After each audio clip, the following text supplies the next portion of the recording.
joining us, the former NATO Supreme Allied Commander, the retired U.S. Army General Wesley Clark.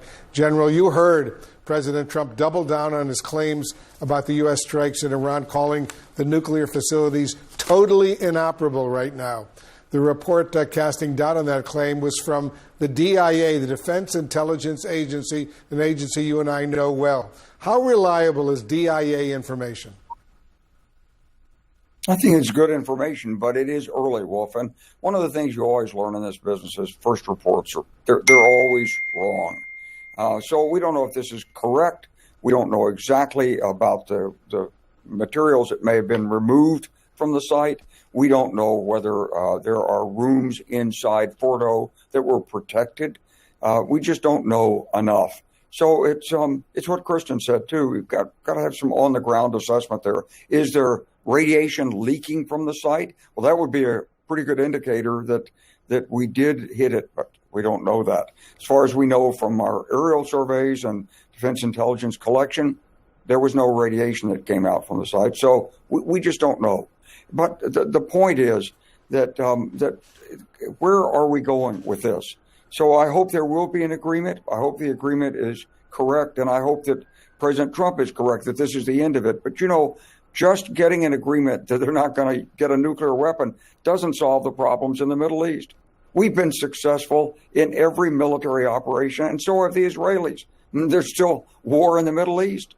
So why wouldn't we want to use this intervention to get a broader agreement from Iran than simply we won't enrich? General, I want to play something that President Trump also said about where he is getting his best information. Listen to this. Presented a report that wasn't finished. We're talking about something that took place 3 days ago. I understand that. The report was done assessment. So what is ago. Wait a minute. Yes. They didn't see it.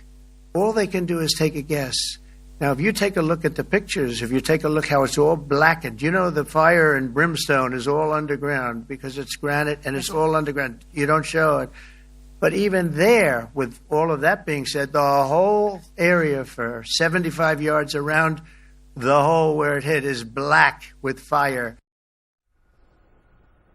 So, General Clark, what's your reaction to the president not only saying what he just said, but also citing Israeli and Iranian information and perhaps suggesting they have better information than the U.S. intelligence community has?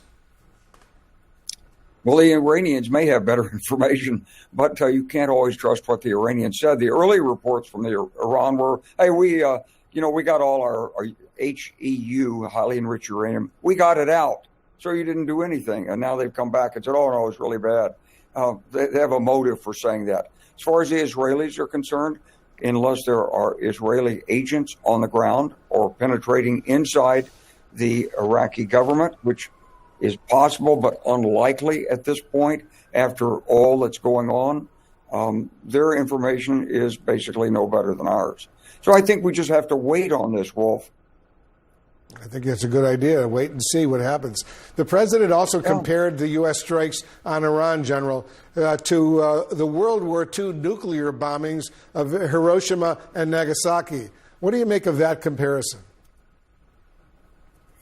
Well, it's not really the end of the war with Iran unless Iran chooses to decide that it can live with Israel. Now, what has happened is Iran decided, I think, and the Israelis went after the prison. They went after the Basij headquarters. They could have gone after regional police headquarters. The Iranians know that about 90 of their 92 million people hate the government, would love to get rid of it. And I think they saw not only the U.S. strikes, but the threat to the regime itself. And Bibi Netanyahu was hinting about this. President Trump even sort of let the cat out of the bag at one point. And those strikes really threatened the regime's control of the population. So as I look at it, it's like everybody decided they'd gone as far as they wanted. They didn't want to put any more chips on the table. Let's take it off right here. Let's hold on what we've got. From the Iranian perspective, what it looks like to me, we'll have to see, but it's like, okay, we've salvaged the highly enriched uranium. We've still got our missiles. We've got some we didn't fire. We haven't blown up relationships with China or Russia. the stuff still going through the Strait of Hormuz. And look, we're still in charge. Let's don't push it any further right now. And so that's that. And if you looked at it from the Israeli perspective, well, if it's about the same thing, they struck. They didn't expect maybe to get as much back as they did. Iron Dome didn't quite work as well as it could have. The Israeli population didn't like taking these hits. It was really disturbing. And so on both sides, it was like time out. Let's pause this. Now, that's not a bad result, but it depends on how we follow up on this. There's been so many military conflicts in the Middle East that just dribble off. And what you've got now in Iran is a wounded tiger that's liable to strike back.